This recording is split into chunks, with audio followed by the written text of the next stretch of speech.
sholat ada yang namanya kalimat khusyuk. Kalau boleh kita tafsirkan hasil pada tafsir ulama, khusyuk di situ kan fokus, khusyuk di situ kan orang yang menatap lurus, yang tidak berpikiran kanan kiri, itu namanya khusyuk. Artinya ketika selesai sholat, semua urusan kembalikan kepada Allah. Sudah Allah saja, semuanya Allah. Innallaha ma'ana, sesungguhnya Allah bersama kita. La takhaf wa la tahzan, jangan pernah takut, jangan pernah bimbang, jangan pernah ragu. Innallaha ma'ana, Allah sama kita. Saya Pak, rumah di di stikerin 2, rumah ini dalam pengawasan bank. Ya, anak mau bayaran gajian sebulan 100.000, kan nggak masuk akal, tetapi karena ada pertolongan Allah dengan wasilah usaha kita, maka ya sudah, jalankan saja ya. Apalagi dalam urusan dunia yang lebih besar, kayak Pak Budi saat ini, beliau sudah tidak kerja gitu ya, tapi anteng-anteng saja, luar biasa. Kenapa? Mungkin karena imannya sudah kuat. Guys, aing teu gawe ge dahar, kan gitu. Sama, kita semua harus punya pikiran seperti itu. Apalagi dalam konteks tadi ya, kembali ke dalam kalimat amar ma'ruf nahi munkar. Terus kalimat yang kedua, ketika sudah masuk raditu billahi robba, sudah tertanam di dalam diri kita, sudah tertanam di dalam hati kita, di dalam hati. Kalau hati ini kan kepalanya tubuh, hati ini kan kepalanya tubuh. Jika baik hatinya, maka baiklah perilakunya. Jika buruk hatinya, maka buruklah perangainya ya. Lalu yang kedua, ini akan lebih mudah. Kenapa? Karena Allah kita sudah ridho. Kita sudah ridho dituhankan gitu ya. Kita menuhankan Allah, sudah ridho. Masuk ke dalam kalimat yang kedua, bil Islam dina, gampang. Ngabelaan Islam tuh gampang. Kenapa? Karena sudah innallaha ma'ana, sudah Allah di depan mata saya. Kalau kata orang-orang sufi sana, sudah surga lah depan mata saya, sudah surga. Nah, ada kalimat yang lain, surga. Kenapa? Karena sudah raditu billahi robba. Ketika ngomong wabil Islam Madinah, sudah tertanam,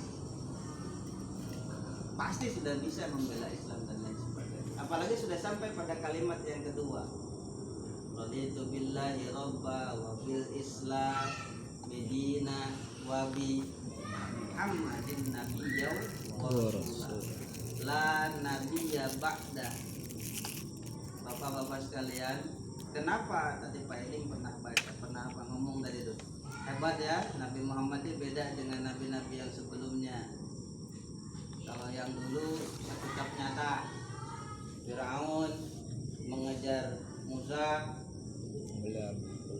dibelah lautan dengan tongkatnya. Maka doanya tadi yang saya bacakan tuh, Rabbi shrah li sadri, itu doanya Nabi Musa. Doanya Nabi Musa kita pakai tuh. Rabbi shrah li sadri wa yassir li amri wa bi ya Nabi Musa. Ya. Lalu Ibrahim dan lain sebagainya. Terakhir Muhammad sallallahu alaihi wasallam. Kenapa jadi hebat? Ya karena mukjizatnya berbeda dengan yang lain. Apa mukjizatnya? Al-Qur'an. Kita ngomongin kehebatan Al-Qur'an, kita ngomongin luar biasanya Al-Qur'an, tetapi mohon maaf, dalamnya Al-Qur'an kita nggak ngeh. Kenapa Al-Qur'an itu hebat? Karena Al-Qur'an menceritakan masa lalu, menceritakan larangan dan lain sebagainya, menciptakan kehebatan Allah. Di antaranya ada ayat yang menjelaskan tentang ba'udah. Apa itu? Nyamuk. Tentang nyamuk. Saya lupa ayatnya itu. Ba'udotang fama fauqoha. Potongan ayatnya kalau tidak salah seperti itu. misalkan seekor nyamuk, kita bayangkan nyamuk yang namanya binatang pasti kan sama kayak tubuh kita nih, punya pori-porinya, kayak kuman ada jerona, ada kuman nyamuk segede apa? Kumannya nyamuk itu segede apa gitu. Jadi kalau pengen tahu kebesaran Al-Quran, ya harus dikaji. Al-Quran itu dalam, maka agar mengkaji Al-Quran ya butuh pemikiran. Maka di situ ada kalimat tafakkaru. Saya ambil dari Bulughul Maram itu ada namanya tafakkaru sa'ah min ibadati sitina sana. Orang yang berpikir 1 jam saja tentang ibadah sama seperti orang yang beribadah 60 tahun. 1 jam sama dengan ibadah 60 tahun. Cuman ini jangan digembur-gemburkan sama anak kita nih. Ya, ngomongin pahala, hebatnya Islam, kayak misalkan baca sholawat 7 kali gampang dapat jodoh. Jadi jangan terlalu diumbar ke anak-anak nih. Khawatirnya dia baca sholawat sudah 77 kali tapi nggak dapat jodoh, akhirnya aral. Wah, sholawat doang kok jodoh menang-menang. Wah, akhirnya kan kufur. Jadi kalau masalah ibadah jangan terlalu manfaatnya jangan terlalu digembor-gemborkan gitu ya. Itu yang tahu. Kata bakal usaha min ibadah sinatnya sana. Orang yang berpikir 1 jam saja itu sama dengan ibadah 60 tahun. Itu kalau tidak salah di Bulughul Maram ada itu kumpulan hadis-hadis itu. Mohon maaf saya sudah lama nggak buka-buka itu lagi jadi agak sedikit remeng-remeng ini. Ya. Terakhir yang tadi itu, ketika kita sudah iman lalu kita siap membela Islam dan kita juga ridho Nabi Muhammad menjadi nabi kita yang terakhir. Bagaimana caranya? Perdalami mukjizatnya. Apa mukjizatnya? Al-Qur'anul Karim. Karena di Al-Qur'an ada yang namanya, nama lain Al-Qur'an ada syifa, obat. Al-Furqan sebagai pembeda, beda dengan mukjizat Nabi sebelumnya. Di Al-Quran itu dalam, Al-Quran itu hebat, maka perdalamlah Al-Quran. Nggak usah kemana-mana, Al-Quran saja dulu. Ya, dalam kalimat Al-Quran ada yang namanya alif lam mim. Alif lam mim. Kalau kita pakai tarjimnya kan kita kembalikan kepada Allah. Dan apa terjemahan daripada alif lam mim? Hanya Allah yang tahu. Boleh nggak kita mencari tahu tentang kebesaran alif lam mim? Mangga. Karena Islam itu harus diperdalam.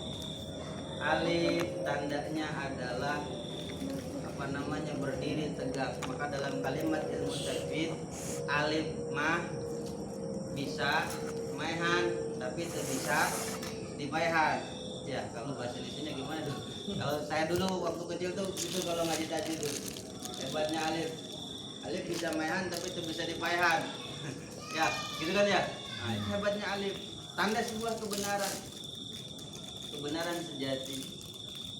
Lam, bagaimana lam?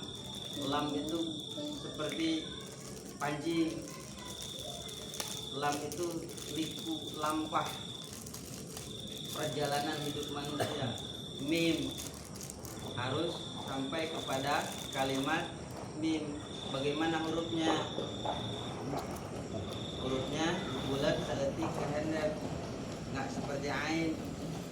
Kalau ain ini kebiasaan hidup kita nyalangap gitu aja. Maka yang ada adalah selalu minta, susah untuk memberikan. Di dalam kalimat bahasa Indonesia saja sudah jelas, ada terima, ada kasih. Maka disebutlah terima kasih. Itu sebenarnya konteksnya sudah jelas di situ. Terima, ya kasih. Jadi bukan hanya sekedar menerima, tapi juga memberikan. Terima, kasih. Ya, maka kalau sudah sampai seperti itu, kita yakin kita sudah ridho Allah menjadi Tuhan kita, kita sudah siap membela agama kita karena Allah jamin semuanya. Yang terakhir, kita siap Muhammad dan kita ridho Muhammad menjadi nabi kita untuk yang terakhir. La nabi ba'da, dengan kehebatannya Al-Qur'an. Ulama menambahkan wabil Qur'ani hukma wa imama.